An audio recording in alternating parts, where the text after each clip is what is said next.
Computer science చదువుతున్నాను. Computer సైన్స్‌లో మంచి ట్రిక్స్ తెలుసుకోవాలనుకుంటున్నాను. లాజిక్స్ కావాలనుకునే వాళ్ళకి కొన్ని వెబ్‌సైట్స్ తెలుసు. కొంతమంది యూట్యూబ్ ఫాలో అవుతారు. కొంతమంది గూగుల్ ఫాలో అవుతారు. ఇంకాస్త అడ్వాన్స్‌డ్ వెళ్ళిన వాళ్ళు గిట్‌హబ్ లాంటివి చూస్తారు.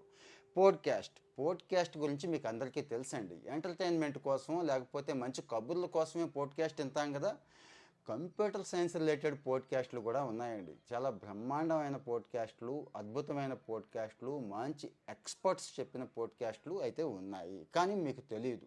అది కూడా ఇండియన్ కాంటెక్స్ట్లో, ఇండియన్ స్లాంగ్లో మీకు అందరికీ అర్థం అవ్వాలి కదా మరి వాళ్ళు మాట్లాడుతుంటే. అంటే ఒకవైపు కంప్యూటర్ సైన్స్ గురించి అప్డేట్స్ తెలుస్తూ, కోడింగ్ తదితర వివరాలన్నీ తెలుస్తూ, నాలెడ్జ్ కూడా ఇంగ్లీష్ నాలెడ్జ్ కూడా ఇంప్రూవ్ చేసుకోవాలి. నేనైతే ఒక 10 పోడ్కాస్ట్లు ఇస్తున్నాను బ్లాగులో. ఇది మన బ్లాగ్ అండి, చిన్నారావు.com అని కొట్టండి. ఇక్కడ 10 పోడ్కాస్ట్లు ఇస్తూ టిప్స్ కూడా ఇస్తున్నానండి. ప్రాక్టికల్